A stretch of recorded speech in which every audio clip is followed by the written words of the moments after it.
RUU perampasan aset ini sudah jelas sekali diperintahkan oleh Bapak Pak Prabowo gitu ya, bahwa segera disahkan RUU perampasan aset.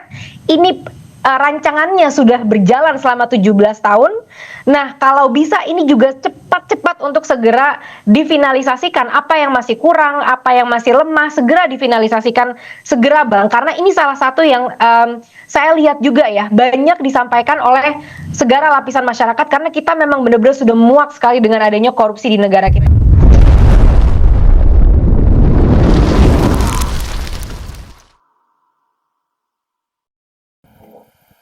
Halo bosku, berjumpa lagi dengan saya Bang Dir di channel Sharing Seruput. Ya, kalau kemarin kita udah bahas terkait program makan bergizi gratis yang banyak banget tuh polemiknya ya.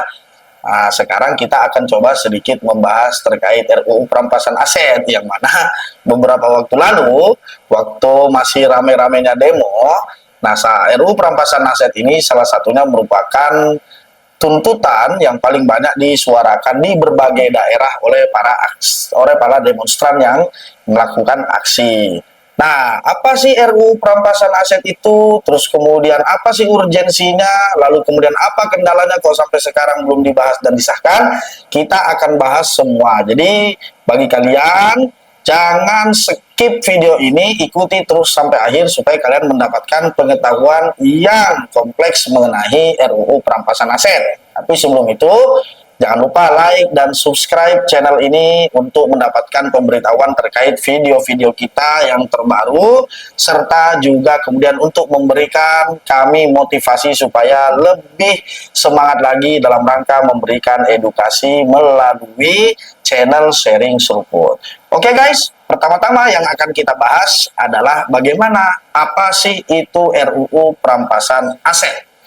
RUU perampasan aset itu adalah sebuah usulan peraturan perundang-undangan yang bertujuan untuk memberikan landasan hukum yang lebih kuat dan efektif dalam rangka menyita ataupun melakukan perampasan aset hasil tindak pidana korupsi. Nah, bagaimana sih sejarah pengusulan RUU ini? Nah, RUU perampasan aset itu pertama kali diajukan dan diinisiasi pada tahun 2028. Yang pertama kali menginisiasi rancangan Undang-Undang Perampasan Aset ini adalah kemudian PPATK atau Pusat Pelaporan dan Analisis Transaksi Keuangan. Pada waktu itu, pada era kepemimpinan Presiden Susilo Bambang Yudhoyono, PPATK juga lah yang pertama kali menyusun draft naskah awal rancangan Undang-Undang Perampasan Aset. Pada tahun 2010 sampai 2014, rancangan Undang-Undang Perampasan Aset sebenarnya masuk ke dalam prolegnas prioritas. Apa itu prolegnas? Prolegnas itu adalah program legislasi nasional. Nah, sebuah rancangan undang-undang itu sebelum dia dibahas dan disahkan, maka dia harus masuk ke dalam prolegnas atau program legislasi nasional. Nah, di dalam prolegnas itu sendiri ada yang prioritas dan ada yang tidak prioritas. Nah, pada tahun 2010 sampai 2014 sebenarnya RUU perampasan aset itu masuk ke dalam prolegnas prioritas. Tapi entah kenapa sampai berakhir masa kepemimpinan Presiden Susilo Bambang Yudhoyono di 2014, RUU perampasan aset sama sekali tidak dibahas apalagi disahkan di DPR ya. Kemudian memasuki era Presiden Joko Widodo pada masa pemerintahannya periode yang pertama, tepatnya 2014 sampai 2019, RUU perampasan aset sebenarnya masuk ke dalam prolegnas, tapi lagi-lagi tidak dibahas karena bukan prioritas. Akhirnya, pada era kepemimpinan Presiden Jokowi pada periode yang kedua, pada masa prolegnas 2020 sampai 2024, tepatnya pada tahun 2023, Presiden melalui surat Presiden nomor R22/Pres/05/2023 mengirimkan surat kepada Ketua DPR RI pada waktu itu, Mbak Puan Maharani, beserta kemudian draft RUU perampasan aset untuk segera meminta kepada DPR untuk membahas dan mengesahkan RUU perampasan aset.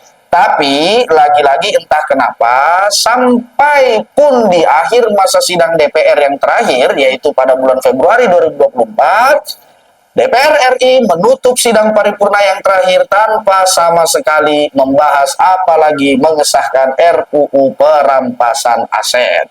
Ya, nah sekarang pertanyaannya bagaimana sih perjalanan RUU perampasan aset atau perkembangan RUU perampasan aset di masa kepemimpinan Presiden Prabowo Subianto ini. Nah, setelah maraknya kemarin tuntutan masyarakat yang salah satunya di dalamnya adalah segera meminta kepada pemerintah dan DPR RI untuk secepatnya membahas dan mengesahkan RUU perampasan aset. Nah, bisa kita lihat tuh bahwa kemudian pemerintah dan DPR mulai agaknya sedikit memperhatikan RUU perampasan aset ini. Nah, pemerintah sendiri itu sudah mengeluarkan pernyataan resmi yang diwakilkan oleh Profesor Dr. Yusril Iza Mahendra. Nah, bagaimana pernyataan resmi pemerintah ini terkait RUU perampasan aset? Yuk kita simak video pernyataan Profesor Dr. Yusril Iza Mahendra berikut ini. Terkait dengan RUU perampasan aset ya, seperti kita ketahui bahwa Pak Presiden Prabowo Subianto sudah menegaskan meminta kepada DPR untuk segera membahas rancangan undang-undang ini. Dan seperti kita ketahui RUU ini kan sebenarnya sudah diajukan pada masa pemerintahan Pak Jokowi pada tahun 2023 yang lalu, dan dalam surat Presiden juga sudah menunjuk pada waktu itu Menteri Menko Polhukam Pak Mahfud dan Menteri Pak Yasona Lawli, Menkumham pada waktu itu, dan satu lagi menteri saya lupa ya, untuk mewakili Presiden membahas RUU ini. Hanya kan sampai sekarang RUU itu belum dibahas oleh DPR. Dan karena itu Pak Prabowo menegaskan juga kepada Pak Ibu Puan Maharani supaya DPR segera mengambil langkah membahas RUU ini. Dalam perkembangan selanjutnya, Menteri Hukum sudah melakukan rapat di DPR dalam rangka perubahan prolegnas, dan ini sudah memasukkan RUU perampasan aset ini dalam prolegnas tahun 2025-2026 yang nanti akan segera dibahas pada tahun ini juga. Mudah-mudahan pada tahun yang akan datang ini sudah bisa diselesaikan. Tetapi saya mendengar juga ada perkembangan baru bahwa DPR akan mengambil alih inisiatif ini, dan kami persilahkan DPR segera mau merevisi atau mau menambahi, itu diserahkan pada DPR. Tapi pada sisi pemerintah siap untuk membahas RUU ini kapan saja DPR menyerahkan RUU itu kepada Presiden. Jadi dari sisi pemerintah nggak usah ada keraguan, kami siap membahas RUU itu, dan tergantung Pak Presiden nanti siapa yang akan ditunjuk, menteri mana yang akan ditunjuk untuk mewakili Presiden dalam membahas RUU tentang perampasan aset ini. Oke guys, itu tadi ya terkait pernyataan resmi pemerintah yang diwakili oleh Profesor Dr. Yusril Iza Mahendra terkait sikap tegas pemerintah dalam rangka mendorong pembahasan RUU perampasan aset. Nah, ada kabar baik lagi nih.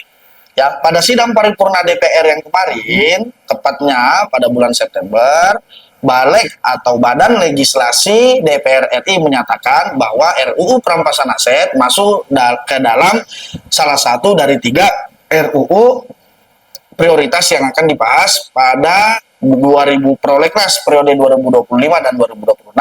Sebagaimana yang ditegaskan oleh Profesor Dr. Yusril Iza Mahendra tadi, bahwa pemerintah mengharapkan tahun 2025 ini RUU perampasan aset akan segera dibahas, dan juga berharap bahwa pada tahun 2026 nanti RUU perampasan aset ini semoga sudah bisa selesai dan sudah bisa disahkan. Oke guys ya, itu terkait perkembangan RUU perampasan aset sampai sejauh ini. Nah, pertanyaannya, apa sih yang menjadi kendala selama ini? Kok RUU perampasan aset yang dianggap urgen ini, yang dianggap penting ini, yang dianggap sebagai sebuah kemudian tuntutan yang pasti dan harus segera eksekusi oleh pemerintah, tapi kok masih belum dibahas dan disahkan? Nah, menurut Profesor Dr. Sufmi Dasko Ahmad, Wakil Ketua DPR RI ini, setidaknya ada 2 alasan yang paling fundamental kenapa kemudian RUU perampasan aset ini sampai sekarang belum juga dibahas dan juga kemudian belum juga disahkan. Nah, yang pertama yaitu kemudian bahwa masih terjadinya silang pendapat di antara para fraksi yang berada di DPR RI.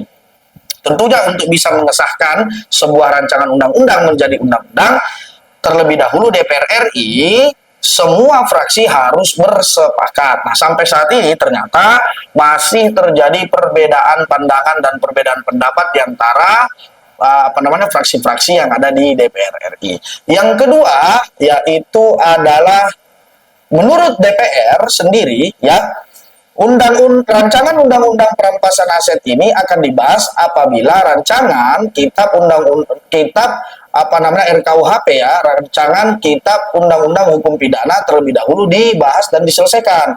Karena khawatir RUU perampasan aset ini nantinya akan dijadikan alat dalam rangka memeras ataupun kemudian disalahgunakan oleh aparat penegak hukum dalam rangka memeras para pelaku tindak pidana korupsi. Ya, akan tetapi meskipun alasan yang seperti ini dianggap masuk akal, tapi tidak mengurangi sama sekali urgensi kenapa RUU perampasan aset itu harus segera disahkan. Karena kenapa?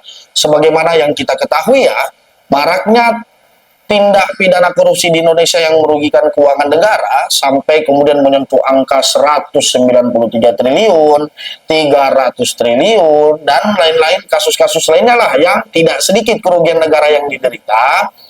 Rancangan undang-undang perampasan aset ini diharapkan mampu kemudian memberikan efek jerah serta mengembalikan kerugian negara, sehingga kerugian yang diderita oleh negara itu tidak terlalu signifikan. Kalau kita lihat faktanya selama ini, mohon maaf, ini harus kita sampaikan meskipun pahit ya.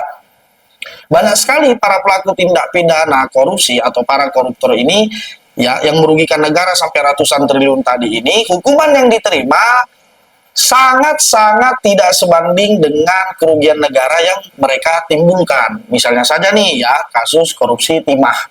Nah, yang viral beberapa waktu lalu tuh, sampai merugikan kerugian negara itu 300 triliun. Ya, nah kita lihat bahwa vonis yang diterima oleh para pelaku ini ternyata bisa terbilang sangat ringan.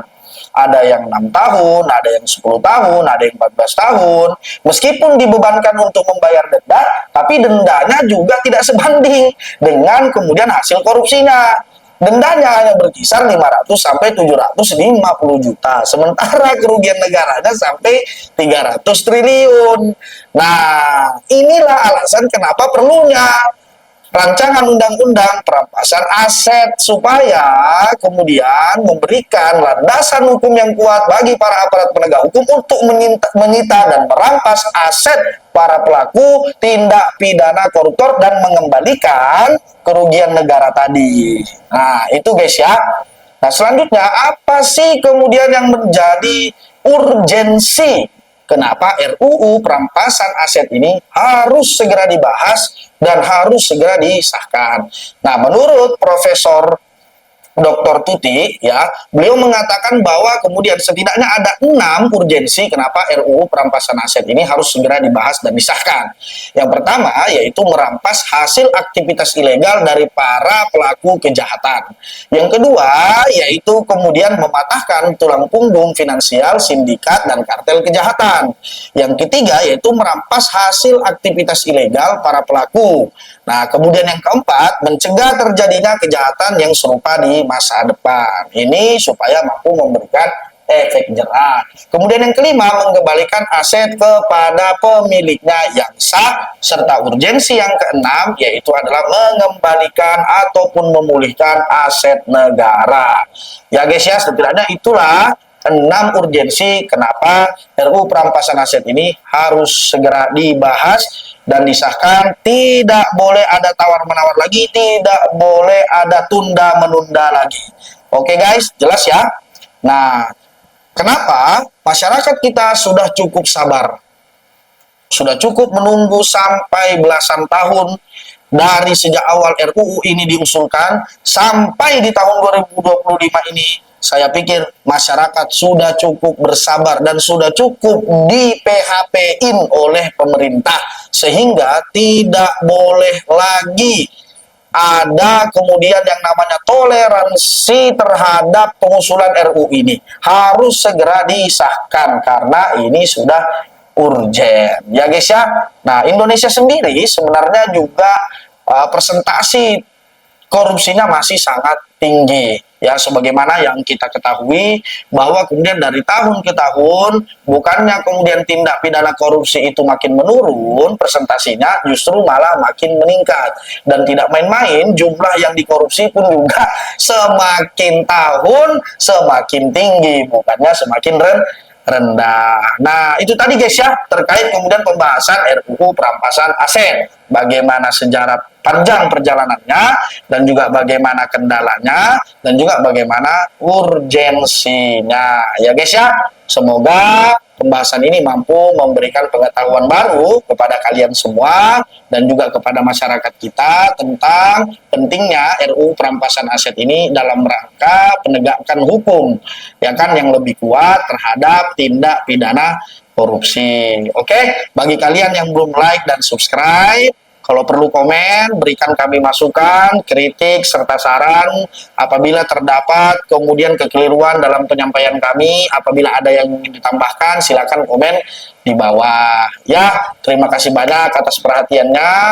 Kita berharap semoga negara yang kita cintai ini terbebas dari segala tindak pidana korupsi, terbebas dari segala kemudian kebijakan-kebijakan yang merugikan rakyat, serta yang kita harapkan semoga kita mampu mewujudkan keadilan bagi seluruh rakyat Indonesia. Assalamualaikum warahmatullahi wabarakatuh. Salam merdeka.